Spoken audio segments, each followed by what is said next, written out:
ചോദ്യം number 363 Shri Anoop Jacob, ബഹുമാനപ്പെട്ട പട്ടികജാതി പട്ടികവർഗ പിന്നോക്ക വിഭാഗക്ഷേമ വകുപ്പ് മന്ത്രി. Yes minister.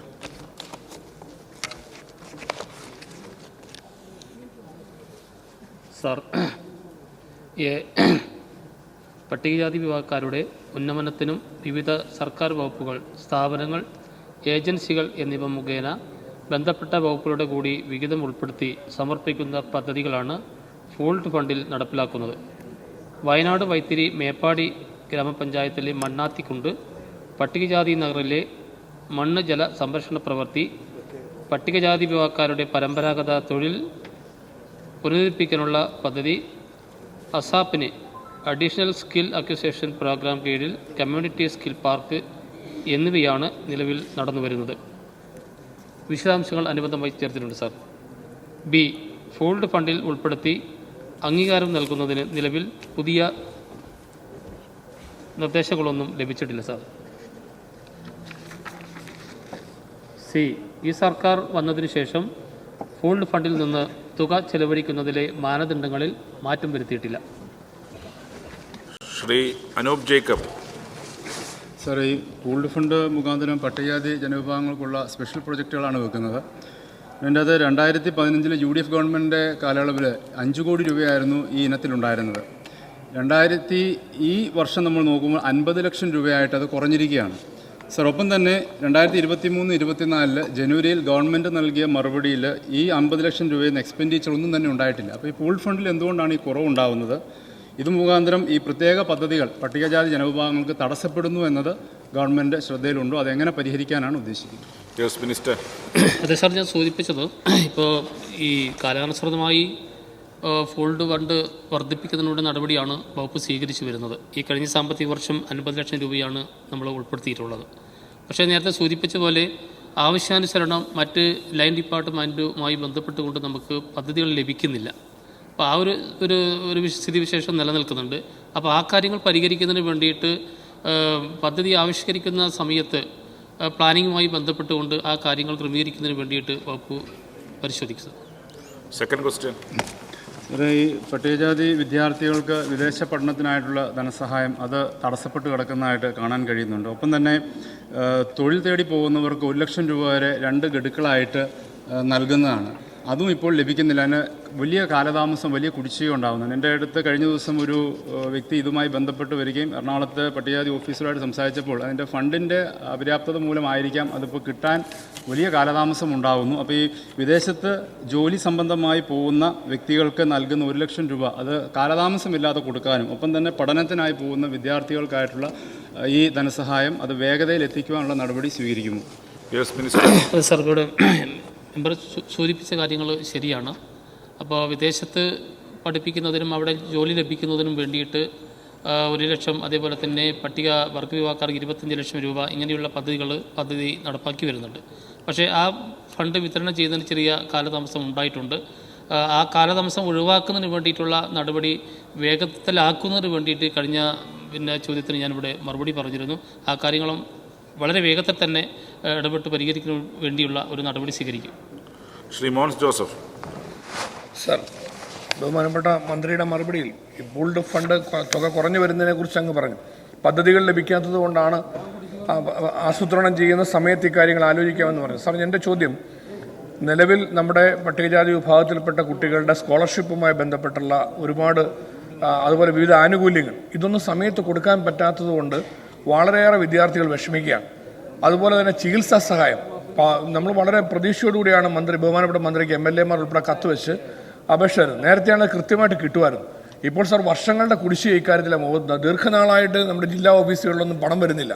അപ്പോൾ അതുകൊണ്ട് ചികിത്സാ സഹായത്തിൻ്റെ കാര്യത്തിൽ പാവപ്പെട്ട രോഗികളായ പട്ടികജാതിക്കാരുടെയും പഠിക്കാനുള്ള കാര്യത്തിൽ വിദ്യാർത്ഥികളുടെയും കാര്യത്തിൽ ഇന്ന് അനുഭവിക്കുന്ന ഈ സമയത്ത് തുക കിട്ടാത്ത വിഷയം പരിഹരിക്കാൻ നടപടി സ്വീകരിക്കും. Yes minister.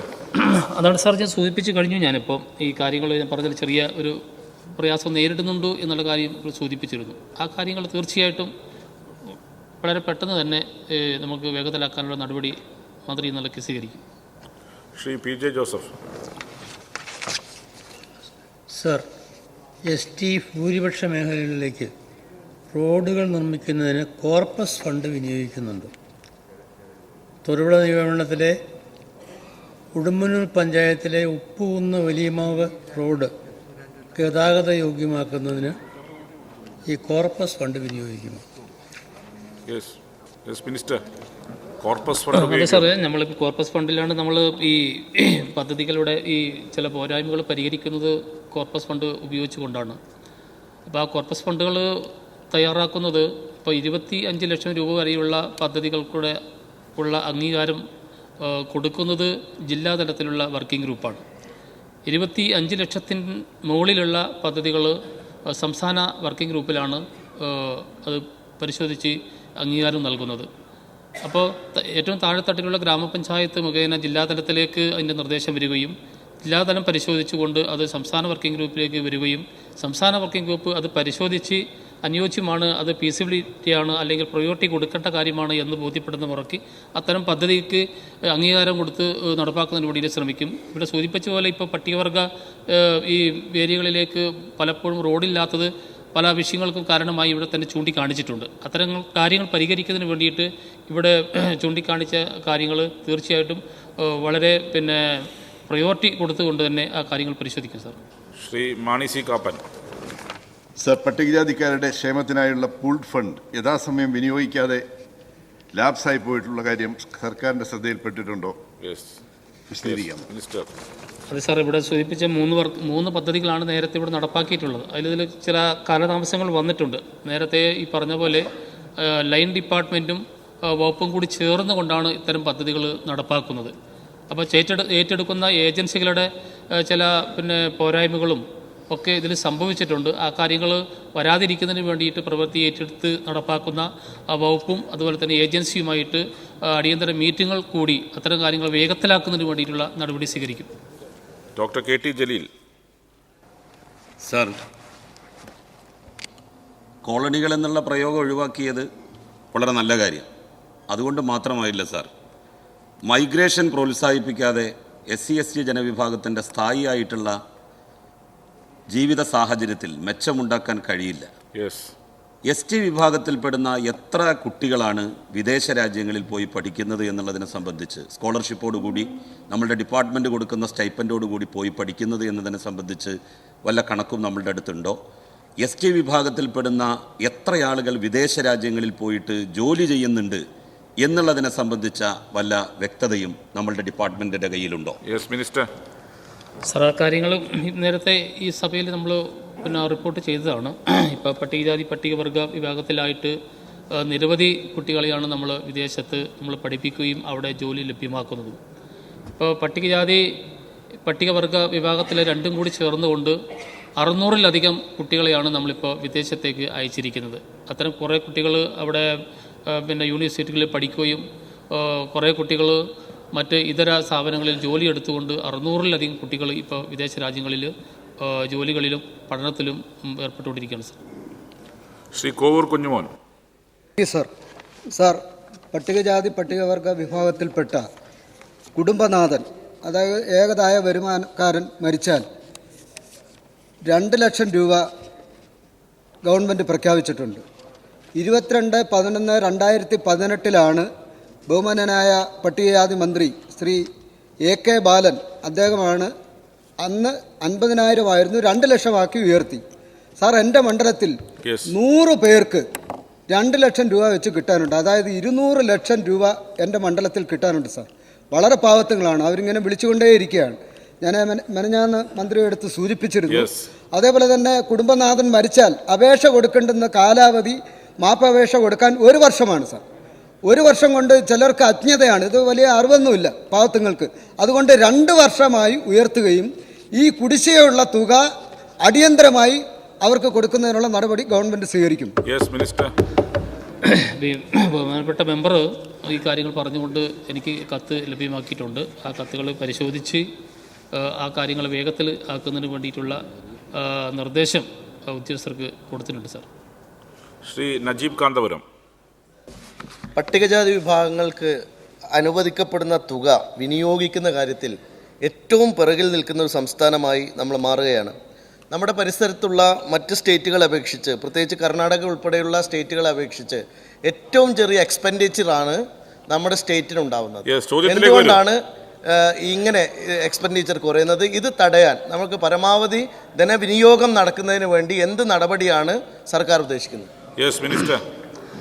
സാർ, ഇപ്പോൾ ഈ പട്ടികജാതി പട്ടികവർഗ പദ്ധതികൾ ഈ പറഞ്ഞ പോലെ കുറേയൊക്കെ ലാഭ്സാകുന്നുണ്ടോ എന്നുള്ള കാര്യം ശരിയാണ്. ഇപ്പോൾ നമ്മൾ ഏറ്റവും കൂടുതൽ ഫണ്ട് നമ്മൾ അലോട്ട് ചെയ്യുന്നത് ലോക്കൽ ബോഡിക്കാണ്. ഗ്രാമപഞ്ചായത്തുകൾക്കും ബ്ലോക്ക് പഞ്ചായത്തുകൾക്കും ജില്ലാ പഞ്ചായത്തുകൾക്കും നമ്മൾ ഫണ്ട് ലഭ്യമാക്കി വരുന്നുണ്ട്. പക്ഷേ അതൊക്കെ തന്നെ സമയബന്ധിതമായി ലോക്കൽ ബോഡികൾ പദ്ധതികൾ ആവിഷ്കരിച്ച് നടപ്പാക്കാത്തതും കാലതാമസം നേരിടുന്നതും ഫണ്ടിന് ചെലവഴിക്കുന്ന കാര്യത്തിൽ കുറവ് വരുന്നുണ്ട് എന്നുള്ള കാര്യം ശരിയാണ്.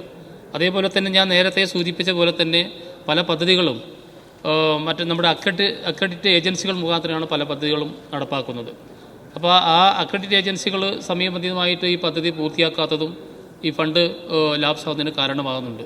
അപ്പോൾ ആ കാര്യങ്ങൾ ശ്രദ്ധയിൽപ്പെട്ടിട്ടുണ്ട്. വളരെ അടിയന്തരമായി അത്തരം കാര്യങ്ങൾക്ക് നിർദ്ദേശം കൊടുക്കുന്നതിന് വേണ്ടിയിട്ടും അക്രഡിറ്റ് ഏജൻസികളുടെ യോഗം വിളിച്ച് ചേർത്ത് അവർക്ക് കർശന നിർദ്ദേശം കൊടുക്കുന്നതിന് വേണ്ടിയിട്ടുള്ള ഒരു ഇടപെടൽ നടത്തും sir. Shri A Prabhakaran. Sir, life mission പദ്ധതി പ്രകാരം എത്ര പട്ടികജാതി കുടുംബങ്ങളെ ലിസ്റ്റിൽ ഉൾപ്പെടുത്തി? അതിലെത്ര വീടുകളുടെ പണി പൂർത്തിയാക്കി? ഈ ഇനത്തിൽ പട്ടികജാതി വികസന വകുപ്പിൽ നിന്നും കേന്ദ്ര സർക്കാരിൽ നിന്നും വിവിധ ധനകാര്യ സ്ഥാപനങ്ങളിൽ നിന്നും എത്ര തുക വീതം ചെലവഴിച്ചു, എത്ര കിട്ടി, എത്ര ചെലവഴിച്ചു വിശദീകരിക്കാം? Yes minister. സാർ, ഈ വിഭാഗത്തിന് ഇപ്പം നമ്മൾ ഭവന നിർമ്മാണം ലഭ്യമാക്കുന്നത് ലൈഫ് മിഷൻ പദ്ധതി മുഖേനയാണ് സാർ നടപ്പാക്കുന്നത്. അപ്പോൾ അതുകൊണ്ട് തന്നെ അതിൻ്റെ കണക്ക് ലൈഫ് മിഷൻ പദ്ധതി പ്രകാരം 1,95,934 കുടുംബങ്ങളെ ഭവനരഹിത ലിസ്റ്റിലും 87,836 കുടുംബങ്ങളെ ഭൂരഹിത ലിസ്റ്റിലും ഉൾപ്പെടുത്തിയിട്ടുണ്ട് സാർ.